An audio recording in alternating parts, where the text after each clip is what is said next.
Welcome to విశ్వ రహస్యం. అందరికీ నమస్తే. ఇవాళ మనము సాయిబాబా సచ్చరిత్ర మొదటి అధ్యాయం తెలుసుకుందాం. చాలా మంది భక్తులచే రచించబడినప్పటికీ శ్రీ సాయి సచ్చరిత్ర అనేది అత్యంత ప్రామాణికమైనదిగా పరిగణించబడుతుంది. దీనిని గోవింద్ రఘునాథ్ దాభోల్కర్, హేమాద్ పంత్ మరాఠీ భాషలో రచించారు. సాయిబాబా చరిత్ర మొదటి భాగం గురించి తెలుసుకోవాలంటే శ్రీ సాయి సచ్చరిత్రలోని మొదటి అధ్యాయాలను పరిశీలించడం మంచిది. శ్రీ సాయి సచ్చరిత్ర మొదటి అధ్యాయం ఉపోద్ఘాతం. శ్రీ సాయి సచ్చరిత్ర మొదటి అధ్యాయం సాయిబాబా చరిత్రకు ఒక ఉపోద్ఘాతంలా ఉంటుంది. ఇందులో కొన్ని ముఖ్యమైన విషయాలు ప్రస్తావించబడ్డాయి. సాయిబాబా ఎవరు, సాయిబాబా అసలు పేరు, జన్మస్థలం, తల్లిదండ్రులు వంటి విషయాలు స్పష్టంగా తెలియవు. ఆయన ముస్లిం అని కొందరు, హిందువు అని కొందరు నమ్ముతారు.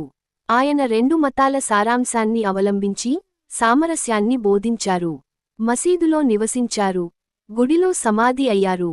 ఆయనను కొందరు పిచ్చి ఫకీరు అని, కొందరు మహాసిద్ధ పురుషుడని, మరికొందరు భగవదవతారమని భావిస్తారు. గ్రంథ రచనకు కారణం, హేమాద్ పంత్ ఈ గ్రంథాన్ని రచించడానికి గల కారణాలను వివరిస్తారు. సాయిబాబా మహిమలు, లీలలు, బోధనలు ప్రజలకు తెలియజేయడమే ఈ గ్రంథ ప్రధాన ఉద్దేశ్యం. సాయిబాబా స్వయంగా ఈ గ్రంథ రచనకు అనుమతించి, ప్రోత్సహించారని తెలుస్తుంది. గురువు ఆవశ్యకత. ఈ అధ్యాయంలో గురువు యొక్క ప్రాముఖ్యతను నొక్కి చెబుతారు. సాయిబాబా స్వయంగా గురువు ప్రాముఖ్యతను గురించి బోధించారు. షిర్డీ నేపథ్యం. సాయిబాబా ప్రధానంగా షిర్డీలో నివసించారు. ఈ అధ్యాయంలో షిర్డీ ఒక పుణ్యక్షేత్రంగా ఎలా మారిందో, అక్కడ సాయిబాబా యొక్క నిత్యకృత్యాలు ఎలా ఉండేవో ప్రస్తావించబడతాయి. కొంతమంది ప్రముఖ భక్తులు సాయిబాబాకు మొట్టమొదటి భక్తులలో ఖండోబా ఆలయం పూజారి మహాల్సాపతి ఒకరని ప్రతీతి. దాసగను వంటి భక్తులు తమ సంకీర్తనల ద్వారా బాబా మహిమలను దేశమంతటా చాటారు. రాధాకృష్ణమాయి, సుందరీబాయి క్షీరసాగర్ వంటి భక్తులు షిర్డీ రూపురేఖలు మార్చడంలో, బాబాకు ఆరతులు, ఇతర సేవలు ప్రారంభించడంలో కీలక పాత్ర పోషించారు. సాయిబాబా యొక్క తొలి లీలలు సంక్షిప్తంగా.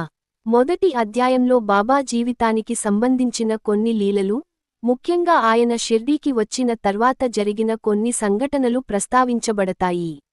ఉదాహరణకు, నీటిని నూనెగా మార్చడం. షిర్డీలో దీపాలు వెలిగించడానికి బాబాకు నూనె దొరకనప్పుడు ఆయన కేవలం నీటితో దీపాలను వెలిగించడం వంటి అద్భుతాలు చేశారు. భిక్షాటన. సాయిబాబా సాధారణంగా భిక్షాటన ద్వారానే జీవించేవారు. ఇది ఆయన నిరాడంబర జీవితానికి, అనాసక్తికి ప్రతీక. వేపచెట్టు క్రింద పాదుకలు. వేపచెట్టు కింద బాబా తొలిసారిగా దర్శనమిచ్చిన ప్రదేశం మరియు అక్కడ పాదుకలు ఎలా వెలిశాయనే వివరాలు కూడా మొదటి భాగంలో ఉంటాయి. మొదటి అధ్యాయం ప్రధానంగా సాయిబాబా మహిమలు, ఆయన స్వభావం, షిర్డీకి ఆయన రాక మరియు భక్తులతో ఆయనకున్న సంబంధాన్ని పరిచయం చేస్తుంది. ఇది సాయిబాబా భక్తులు ఆయనను ఎలా అర్థం చేసుకోవాలో ఒక ప్రాథమిక అవగాహనను అందిస్తుంది. ఇది సాయిబాబా చరిత్రలోని మొదటి భాగం యొక్క స్థూల వివరణ.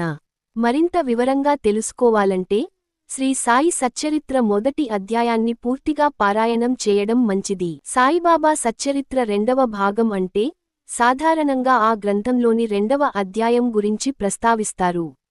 శ్రీ సాయి సచ్చరిత్ర రెండవ అధ్యాయం షిర్డీకి బాబా రాక, తొలి లీలలు. రెండవ అధ్యాయం ప్రధానంగా సాయిబాబా షిర్డీకి రాక, ఆయన తొలి రోజుల్లో చేసిన కొన్ని లీలలు, ఆయన స్వభావం గురించి వివరిస్తుంది. ఈ అధ్యాయంలోని కొన్ని ముఖ్యమైన అంశాలు. సాయిబాబా తొలి దర్శనం. సాయిబాబా మొదటిసారి షిర్డీకి వచ్చినప్పుడు ఆయన వయసు సుమారు 16 సంవత్సరాలు అని అంటారు. ఆయన చాలా కాలం పాటు వేపచెట్టు కింద ధ్యానంలో కూర్చునేవారు. ఆయన ఎవరితోనూ మాట్లాడేవారు కాదు, కాని ఆయన ముఖంలో ఒక తేజస్సు ఉండేది. ప్రజలు ఆయనను పిచ్చి ఫకీరు అని పిలిచేవారు. మహాల్సాపతితో పరిచయం.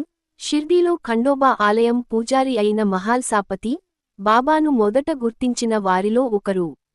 ఒకసారి బాబా ఖండోబా ఆలయం దగ్గర ఉన్నప్పుడు మహాల్సాపతి ఆయనను చూసి, యా సాయి, స్వాగతం, సాయి అని పలికారు. అప్పటి నుండి ఆయనకు సాయిబాబా అనే పేరు వచ్చింది. మాసపత్రి బాయి, భాగోజీ షిందే, తో లీల. ఈ అధ్యాయంలో భాగోజీ షిందే అనే భక్తుడు సాయిబాబాకు రోజు తలకు బట్ట చుట్టేవాడు. ఒకసారి బాబా వేడి చేసిన ఇటుక మీద కూర్చున్నప్పుడు అది చాలా వేడిగా ఉండటంతో ఆయనకు అసౌకర్యం కలిగింది.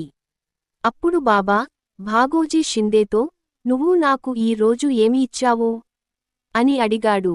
భాగోజీ షిందే వెంటనే తన తలకు చుట్టిన బట్టను బాబాకిచ్చాడు. అప్పుడు బాబా దాన్ని ఇటుక మీద వేసి దానిపై కూర్చుని ఉపశమనం పొందారు. ఈ సంఘటన బాబా భక్తుల పట్ల ఎంత శ్రద్ధ చూపేవాడో తెలియజేస్తుంది. వాడ, దుర్గాబాయి లో నివాసం.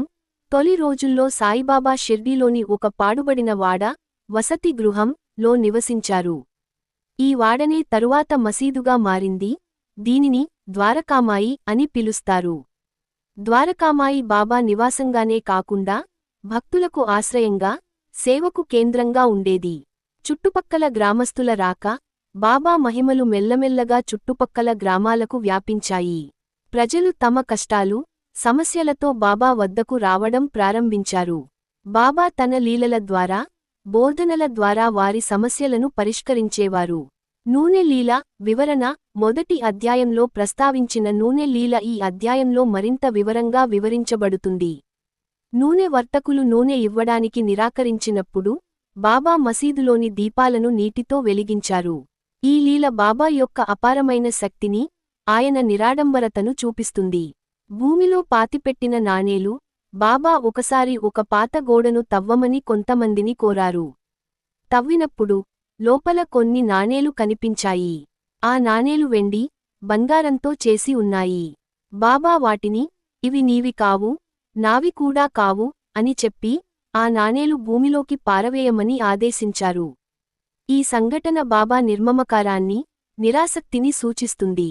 గురువు యొక్క ప్రాముఖ్యతపై బోధనలు. ఈ అధ్యాయంలో కూడా గురువు ప్రాముఖ్యత గురించి బాబా తన బోధనల ద్వారా, తన స్వంత జీవితం ద్వారా వివరించారు. రెండవ అధ్యాయం ప్రాముఖ్యత. రెండవ అధ్యాయం సాయిబాబా షిర్డీలోని తన తొలి రోజులను, ఆయన వ్యక్తిత్వాన్ని, ఆయన చేసిన అద్భుతాలను స్పష్టంగా వివరిస్తుంది. ఈ లీలలు బాబా దైవత్వాన్ని, ఆయన భక్తుల పట్ల ప్రేమను, వారి శ్రేయస్సు పట్ల ఆయనకున్న శ్రద్ధను తెలియజేస్తాయి. ఈ అధ్యాయం చదవడం ద్వారా భక్తులు సాయిబాబా జీవితం మరియు బోధనల గురించి ఒక బలమైన పునాదిని పొందుతారు. మరొక్క వీడియోతో మళ్ళీ కలుద్దాం.